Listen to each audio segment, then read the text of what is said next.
Starmen podcast. Hello and welcome to another Kayfabe Corner Rewind. I'm your host Devin. With me is Billy. Woo! And guys, we're looking at the Attitude Era. The push the envelope, no limits. Yeah, so this did things that you couldn't do before and you couldn't do now. Oh god, no. This era is basically self-contained, though I don't think we'll ever have anything like this. Now, as much as fans glimmer the hope that there's going to be another Attitude Era, there's not. Yeah. Like, this is a moment in time where just let it be. There's a moment in time that will never exist again. But we picked out a very special one for all of you. Yeah. To start this one off with. So this is after Judgment Day. Yeah. Judgment Day 98, and the main storyline going in that Stone Cold was the guest referee for the Undertaker versus Kane for the vacant title, and Vince demanded that he raise the hand of the window or Vince was going to fire him. Right. So during the match, I know both Kane and Undertaker down the mat, Stone Cold took both of his hands to the counting. Yep. And declared him the winner, and declared him the new champion, and Vince said, "Mm-mm." Yeah. So, and then this episode starts with Vince having a huge celebration over firing Austin, and gloating. Yeah, saying that like all the Austin 316 merchandise is going to be a collector's item now. Which got me thinking, how true was that? Yeah, Because if you were watching Judgment Day as a Stone Cold fan and just realized Stone Cold got fired, yeah, and it didn't click into your head that this was a gimmick, yeah. do you think you would have ran to the store and bought all the merchandise you could? Yeah, it's like some people would have probably thought. Like, I'm sure there's probably a few people out there who actually thought that was going to happen. I want to believe it, but at the same time, it really reeked of this is a story gimmick, not an actual event. Yeah. Which was kind of the problem with the Attitude Era. A lot of it was just, you knew it was just story. Oh, yeah. Like, some stuff below the lines. Yeah. But not enough to really consider anything. No. But yeah, and like 316, and then McMahon 316. I have the brass to fire your ass. I'm and I wish if they never actually made a T-shirt of that, which would have been hilarious if they did. If they did, I think some people would have bought that. So now you asked me why I had that. Yeah. I wish. But this also leads to the whole story of the episode is Austin breaks in and kidnaps Vince McMahon and holds him hostage. Yeah, so he's going hunting, and they see him. They're sitting in his pickup truck cleaning his AR-15. He's like, ah. What I like, though, and this is where this suspension of disbelief comes in, is the officers come over and they just get autographs from him. They're just like, oh, hey, nice toy. Yeah. Which is foreshadowing for later. Vince's gang goes away. Yeah, and he just get mad at the canine officer that was there, and that guy just well, I don't need to just put up with this. No. Takes off. Yeah, it's I don't want to endanger my life for you. Bye. So we got Special Security Officer Mankind and Deputy Mr. Sacco, which was a fun little segment, but yeah, I'm glad that ended quickly. The sight of Mankind trying to play Twister. Yeah. And Vince, at this point, is in a wheelchair. Yeah.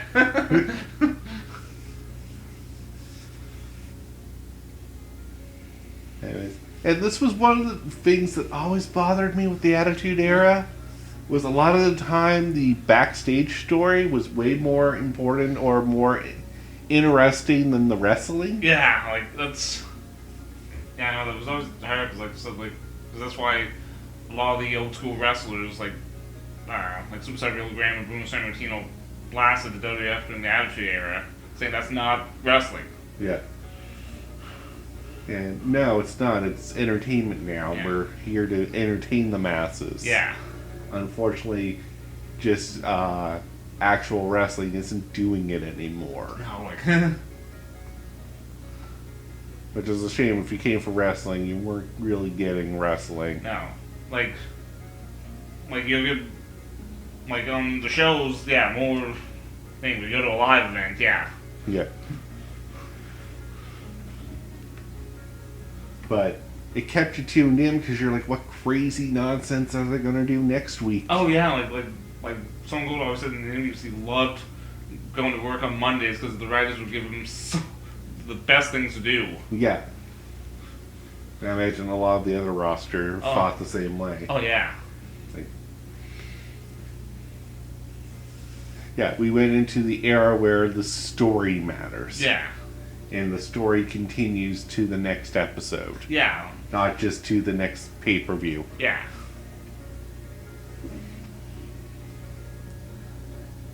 But it also ruined it in a way because if you missed an episode, you felt like you missed a bunch. Yeah. But I digress. Let's move on. Let's look at some of these matches. Yeah, so the first match they had was X-Pac defeated Ken Shamrock. Right. This is a rematch of the pay-per-view, which I always hate. It wasn't the pay-per-view. It was a rematch from the tournament finals from a week earlier for the IC title. Okay. Which was weird, but... Yeah. But I don't like the rematch, and you'll see this a lot later on. But it's basically after the main event, if the challenger or champion lost, he has the chance to rematch the new winner, and this either will result in the previous champion getting back his title, or the challenger keeps the title and is the new champion, and wastes everyone's time. Yeah. So it's either you wasted your money watching the pay-per-view because it just changed back to hands anyway, or you wasted your time because you watched a match that didn't really mean anything. Yeah. And I mention this because Triple H pulls this card a lot later on. Oh yes. Big time. Yeah. And why everyone hated that area of Triple H.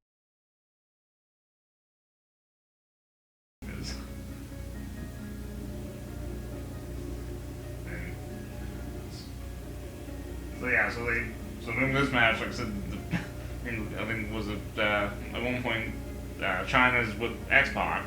Yeah. Then so two cops come and they think they're search for Stone Cold's storyline, and they'll come down to arrest China because Barry gets filed a search warrant rapid suit against China, which the after you think it would be the opposite. Yeah.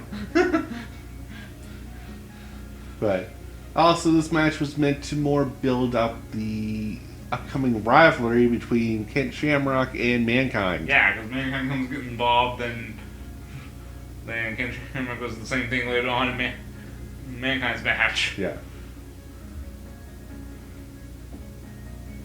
And next we have Headbangers versus Legion of Doom 2000. Yeah. Which, props for remaking a gimmick, I guess? Yeah, because they've added jaws at this point. Yeah. Or puke. Yeah. This was his other nickname, which... Yeah. Like, he's the rookie. Yeah. Okay. I kind of get where the story is now. Yeah. So, yeah, well, there's, the Headbang was winning because, Hawk's trying to give, advice outside and then screws up and they get the win. Yeah.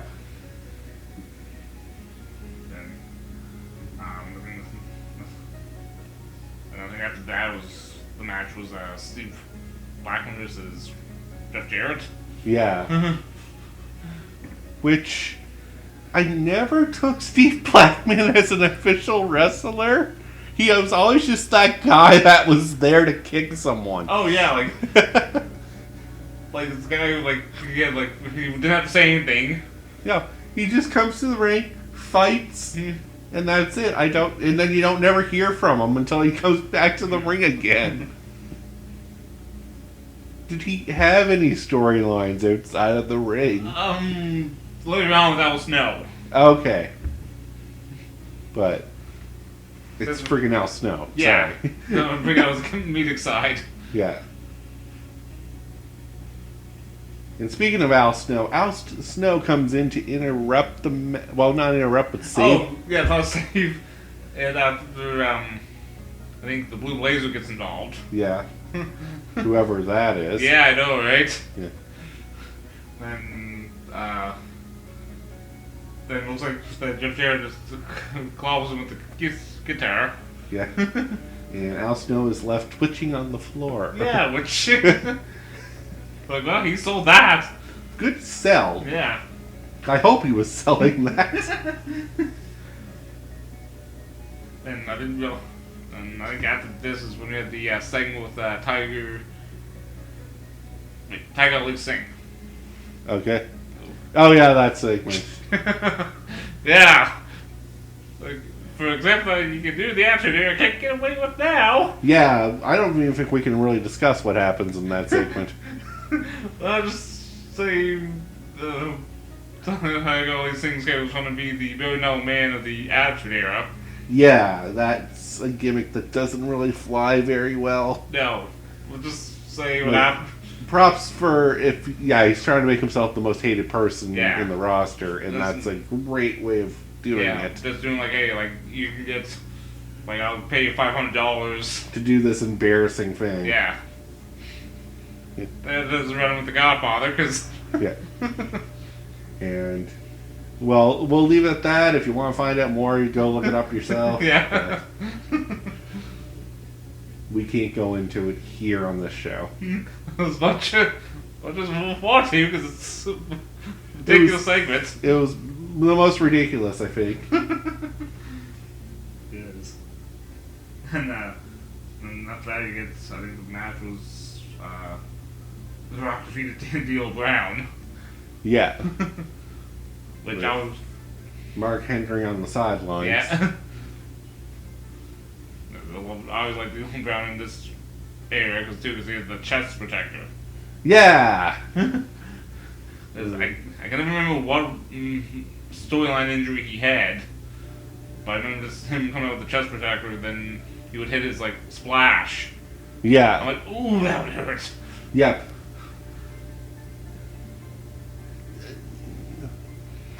Let's do a little behind the veil. Yeah. I don't think that would actually hurt. Yeah. I think that's actually extra padding so the splash wouldn't hurt either of the recipients. But I mean, it looks like it would hurt because it's studded. Yeah, it looks like all the studded stuff. But, it was a gimmick to sell and it sold well. Oh yeah, so the Rock deal, then Mark Henry just splashed him a couple times afterwards. Yeah. Which, Mark Henry's a pretty big dude. He splashes anyone with a splash. And I think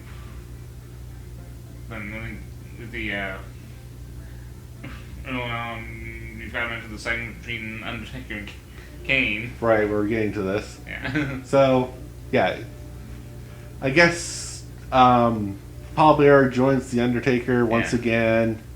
Undertaker comes out to make the announcement of why he trusts Paul Bearer again. Yeah, and Undertaker admits that he was the one who set the fire. Yeah. And Kane comes out, has a voice speaker. Yeah, I mean, sounds like a demonic speaking spell in my mind. I was thinking, you were thinking speaking spell, I was thinking Dead from South Park. That too. The Undertaker, he's coming back for us. Yeah. And basically just says, you, me, casket match tonight. And just leaves. Yeah. then plays into the Vince and Stone Cold thing is backstage. Stone Cold makes Vince make a bet on the match with his life. Yeah. And Vince bets against Kane? Or bets for Kane against Undertaker in a casket match. You know, the match the Undertaker is well known for. Yeah, fake. Then it was before the casket match. We get Velveteen versus Mankind. Right. Which I love the ending to this one because I kind of had him in the man McClaw with Mr. Sacco. Yeah. And again, Shamrock came out and like hit Mankind. He falls, and Velveteen falls on top of him for the pin. Yep. I mean, clever. Clever. And oh yeah, this is a weird era where the refs might or might not just call the match because of disqualifications. Yeah, because like they're going back. Because like, so the first time you think they would call it like when Mankind interfered. Yeah. Like Mankind walked right into the ring and basically right in front of the ref. Mr. Sacco right to Ken Shamrock. Nope, the ref doesn't call it. Xbox wins because of that. Yeah. But no, Ken Shamrock walks out. It's. Or wait, which match was that? Because it wasn't this one. Yeah, no, it was Mankind versus Val Venus. Yeah.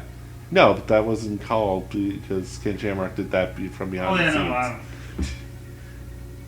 scenes. There was Jeff Jarrett versus... Yes, Jeff Jarrett versus Steve Blackman. Yeah, I'm pretty sure. Either way, somewhere along the lines, someone interrupts the match again, which is an attitude staple at this point. Yeah. And the ref calls it as a disqualification. Yeah. Yeah, it's when the Blue Blazer got involved. Yeah. And then we get to the main event. Which was Kane and Undertaker in a casket match. Which we see a casket get destroyed from two guys fighting inside. Side of it, which I never saw before. No. Like, the look is looking like it was Tim White and Jimmy Corderas were the referee, so they had them both in there. They closed the lid and they're like, what do we do? Yeah. Then the casket starts shaking. It's like. And then basically the brawl ends in just them leaving the arena. Yeah. And everyone's like looking around like, what do we do? Do we call it? Once again, the refs are like, what? Yeah. It's like, guys, is this. Like, I don't see this rule in the handbook. What do we do? It's a double counter, I guess.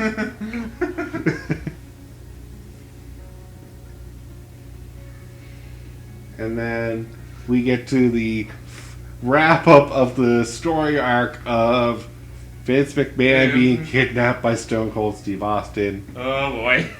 And I think they could have staged this a little better, because there's this dead air. Of them getting to the ring. Yeah. I was like, you think they might have got lost in the backstage? I imagine there were some kind of prop setups being put in place and just took a little longer than they expected. Oh, yeah. But, yeah, there was just this dead air with JR and King, and I was just like... Trying to fill in the time. You can almost tell, like, JR's really...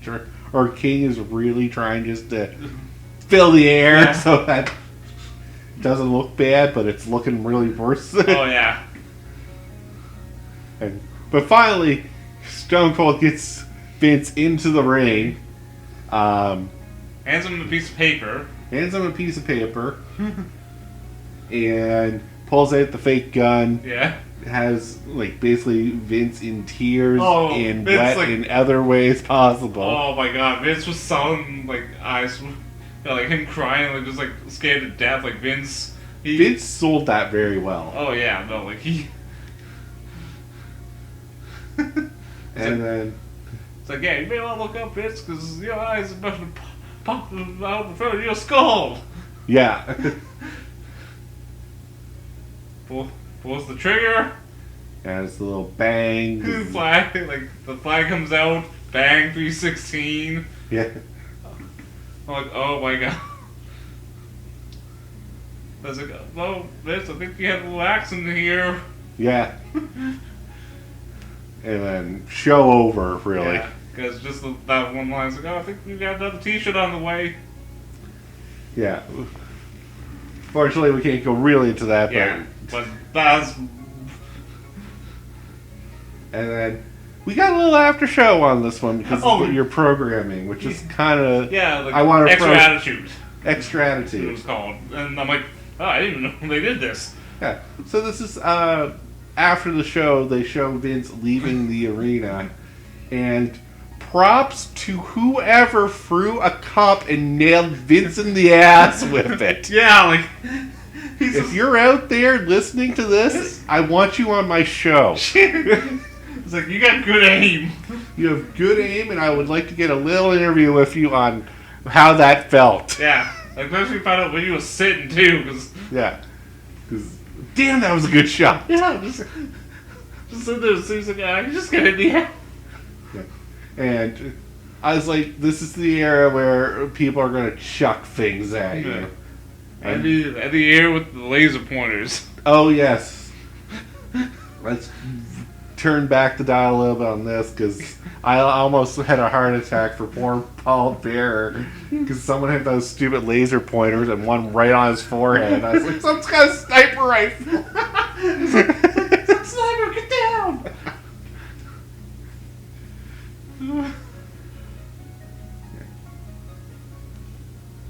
So, yeah, final thoughts on this episode in the Attitude Era. Oh my god, no, like, this was one of the most memorable ones, because I remember, like, watching this, I think, the next day after it happened.